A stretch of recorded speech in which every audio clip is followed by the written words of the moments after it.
on Boston. Ty Wiggins in here. Hits it out to left center. That's a homer. 2-2, Boston and Baltimore. John Lester then to Melvin Mora. Melvin Mora deep down the left field line. That gets out. Baltimore with a hit parade, 3-2. Mike Lowell then, in the top of the sixth. Shot gets it over the shortstop's head into left field. Run scoring base hit for Mike Lowell. Ball game tied up at 3. Ortiz comes in to score. Kevin Youkilisson in the top of the seventh. Lions went over the shortstop's head into left center. Red Sox, Dustin Pedroia would come around. 4-3 Boston, top of the seventh. Red Sox go on to win at 11-5. The hit parade, however, would not end as the Red Sox and O's take the field this afternoon as the undercard to the big Jets-Pats game. For Jason Bay. And the Red Sox cruise to a 9-3 win. Daisuke is now 2-0 since coming off the DL. From third base scores the game's first run. Red Sox lead it 1-0. Victor Martinez here. Base it back up the middle. Red Sox all over the O's today. Alex Gonzalez comes in here. Red Sox run of the day. 4-0 Boston at that point. Top of the second. They wouldn't look back. Daisuke again, as I said, coming off the DL. He was wheeling and dealing. A strikeout there, Brian Roberts. Another one looking there. Daisuke finished the day with many Ks. His second win since coming off the DL. Red Sox 2-0 with Daisuke off the DL. Not to be outdone, the Boston Bruins made headlines early this week as they traded their young star Phil Kessel to Toronto for 3 draft picks. Bruins general manager Peter Chiarelli wanted to be clear that Kessel had no future in black and gold. Perfectly clear on this trade is that it's really about 2 things. One, it's about a player who did not want to play in Boston, and 2, it's about the threat or the perceived threat of an offer sheet. And I spoke to him last night. I wished him luck. He was disappointed at the outcome, but he was happy to have a new location. On to the gridiron now, where the New England Patriots look to shut up the fast-talking New York Jets after an epic comeback last Monday night. The Pats looked more like the team from the first quarter than the fourth quarter of their last game. Tom Brady was 26 of 46 with a pick and no touchdown passes, while Jets rookie Mark Sanchez does his best Broadway Joe imitation. Mark Sanchez picked apart the depleted New England Patriots defense, and after the game, Tom Brady admitted they have work to do. Well, I think we're not really firing on all cylinders right now, and we've got to identify where the issues are and try to correct them. I think that's most important.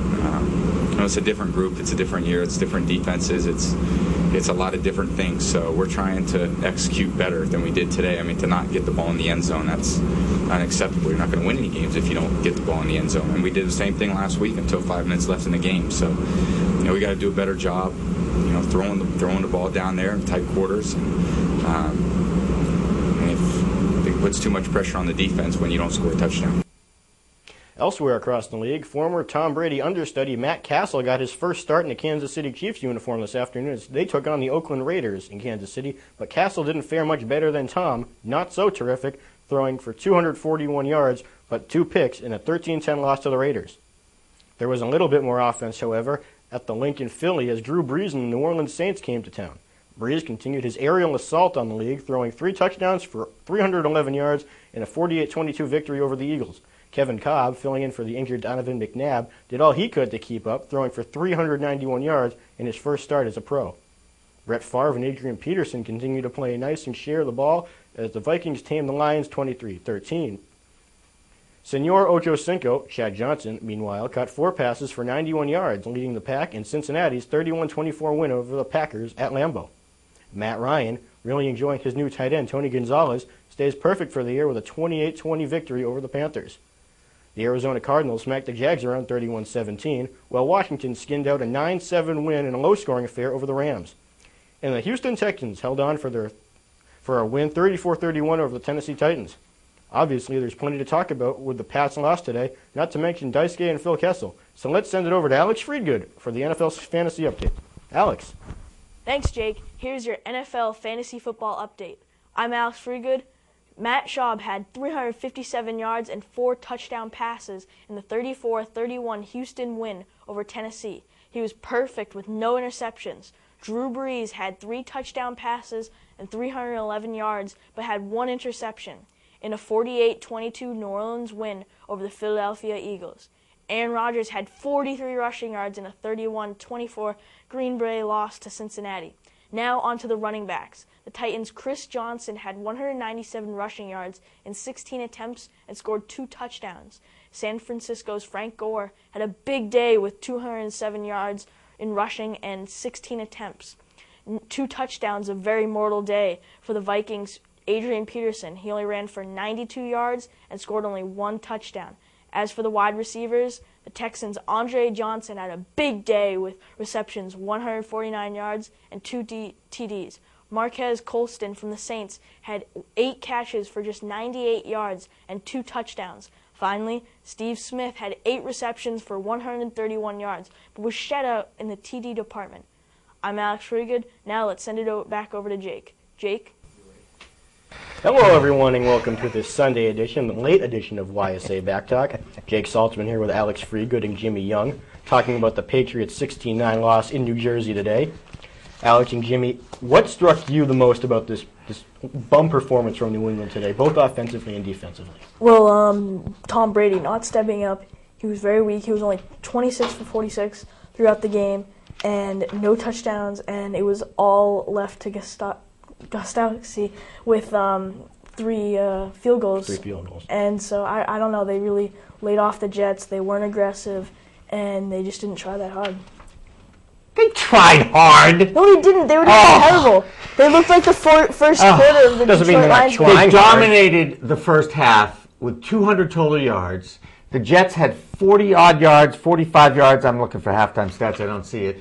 They had time of possession. They couldn't stick the ball in the end zone, which, by the way, has been a Patriots problem for years. They have problems in the red zone in the beginning of the season, until they get their timing down. For years, I wouldn't say that. A few years ago, when they Even a few years ago, when they went 18-0, You know, not the 18-0 season or the 16-0 season, but before that, they've always had problems in the red zone. It's interesting, though, because you can't necessarily point to one person who's misperforming, and you certainly can't say that they're not trying. They obviously did miss Wes Welker today. Julian Edelman did an okay job filling in. Edelman had 8 receptions. I mean, you couldn't even tell the difference between the 2 guys out there. By the way, is he Jewish or isn't he? Julian Edelman, Kent State.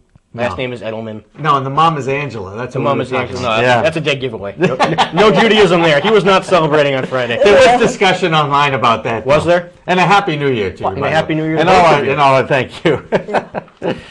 So back to the discussion. The Patriots right now, the offense just is not 100%. And you know, this goes back to my talk about preseason football, guys.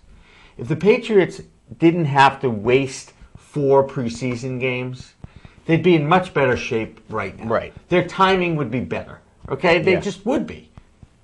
Not happen. Reality sets in. They're 1-1 after 2 games, 2 division games. What does this mean? It means the Patriots have to beat the Jets in Foxborough when they come to visit. And you can bet that they're going to be motivated for that game. Oh, I think. But you know what? These guys are professionals. Right. Let's kill this myth right now. They work very hard. They do care, and they're competitors. Just like anybody. Anytime you compete, you don't want to lose. You don't. They hate to lose. Right. Trust me. Yeah. Bill Belichick was none too pleased. Defensively, He shouldn't be pleased. He shouldn't be pleased. There's no reason for him to be pleased. But defensively, Not bad. the secondary looked far better in this game than they did against the Bills in Week 1. Terrence Wheatley did a great job covering Stuckey, the Jets' number 1 and number 2 receiver. Jarvis Green, Mike Wright came up big, a couple pass deflections. And no unit out of the 3 units was to blame for this loss. It just was not one of their better performances, and that happens. I think we're a little spoiled. 17-0 season will spoil you, but I don't think that the Patriots are going to, win games like this all the time. In 07 and even in 08, they seem to find a way to win games that they probably shouldn't be winning. I don't think that's the case this year, and this was a game that the Jets deserved to win, and the Jets won. How about 4 total first downs? This has got to be the first half stats. That can't be the whole game. Yeah. Well, Although, could it be? Well, I got to give it up to the Jets' red zone defense, especially in those first 2 quarters. They just stopped the Patriots right at the red zone, and that was the big difficulty. If the Patriots were even able to lay two TDs